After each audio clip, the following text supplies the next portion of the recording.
see you. So nice to see all of you. Hi to little folks. Hi to their little folks. How are you, huh? You're great people. Hello there, how are you? So nice to see you. Howdy over there. Is that sun hot this morning?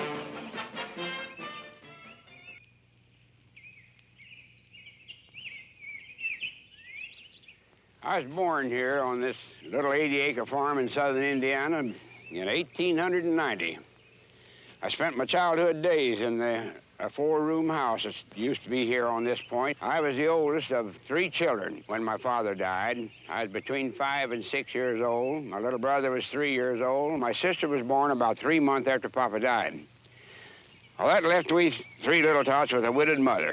So she had to sew for the neighbors around over the country, don't you see, for her cash money to buy coffee, sugar, and other household things and clothing that we needed. Well, that left me to do the cooking for we three children and be the housemaid, don't you see. Well, I learned to cook as Mom had cooked in those days. Now, I guess it's no wonder that I finally wound up in the restaurant business.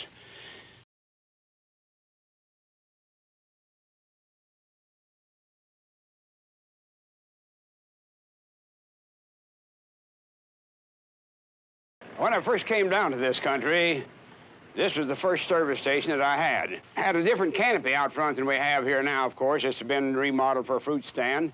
But inside, we had a front room here that was about 15 foot square. And then on this side over here, we had an oil room, like most service stations would have.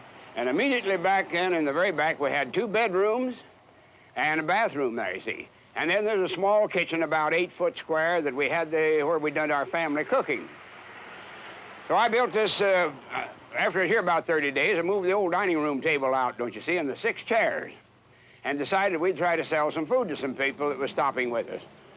So I fed truck drivers and millionaires all on the same table. I didn't know anything about the restaurant business. I didn't know what table d'hote, a la carte, or any of that meant. So we'd cook meals for the 5 in the family, and then we wouldn't eat it right away ourselves, hoping to sell 1, 2, or 3, or the 5 meals. Sometimes we sold them all out, sometimes we didn't. But I don't care if I had truck drivers sitting down there, and here come a doctor. I didn't know who he was. I thought everybody could eat at the same table. I didn't know anything, only be friendly. So that was my first restaurant. The gas pumps, they stood out here, and that was back in the days when they first started these big trucks coming through the country, and I happened to be lucky enough to get their gas business. And it really made things pick up for me. So I conceived the idea of trying to cook chicken in these pressure cookers. So it was merely a matter of trial and error, see what temperature to have it, what quantity of fat to have it, and what time to cook the chicken. So there I developed the time and the pressure and the temperature at which it should be cooked.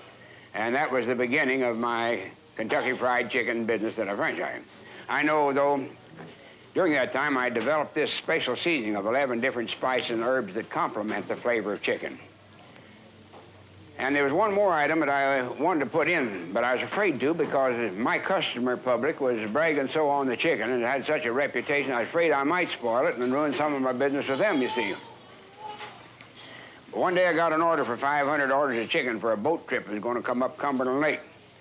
And I thought, well, I'll try out this other stuff in there. Those are not my customers anyway. So I throwed in 2 handfuls of this element into the flour, stirred it all up, breaded my chicken in it. And I was the first to want to taste that because I wanted to see what I'd done to it. And honestly, I had the best chicken that I'd ever put in my mouth. And from that day to this, we've never changed any of those elements that we put in chicken. So between chicken and country ham, it really built my business, my reputation. I recall one time over here on the wall. See, I didn't have any menus for the first 20 years I was in business because I felt like that if I was obligated to furnish you a good meal, and the meal was good enough, even though the price was a little higher than you thought you were going to pay, that wouldn't make any difference because you'll forget the price long before you forget the good food that you got. I had a reputation of having the best food between Cincinnati and Atlanta, Georgia, so I enjoyed a fine business. Well, all at once, the highway situation got to changing. So they changed the junction from in front of my place here to downtown. Well, that cut my business some. Then they surveyed the interstate highways, and it was missing my town by 7 miles. Well, I knowed when they done that, me depending on tourist travel, that would wind me up here. I tried to sell the business at private sale, couldn't get a bid on it because the public generally knew the highway was changing.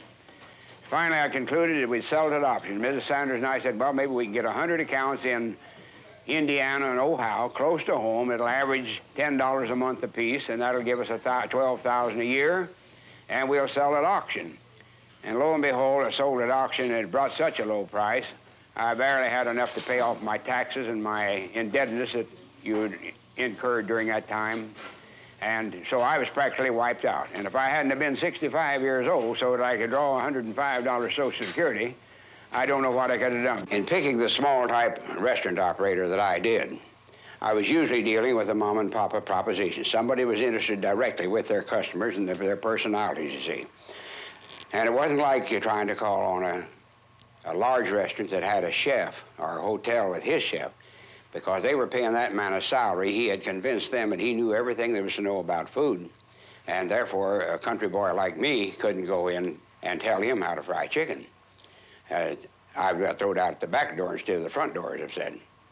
And by dealing with these small people, as I have, they were strugglers, don't you see? You know many a small restaurant up and down the street that's never no bigger now than he was 5 years ago. But if he'd got a hold of an item that, like this, my product had been to the ones I got, it has made millionaires out of some of them. And it has saved many a restaurant from going to a wreck. Well, I might say that my philosophy of business, or of action and work, was developed back at the time I got fired off of this $2 a month job that I had when I was just a boy. And after my mother gave me that tongue lashing, I resolved then that only the good things of life could come by working for them. And I would always give the best there was in me, and you'll always get the best in return. There's no question about it, as that has been proven in this instance.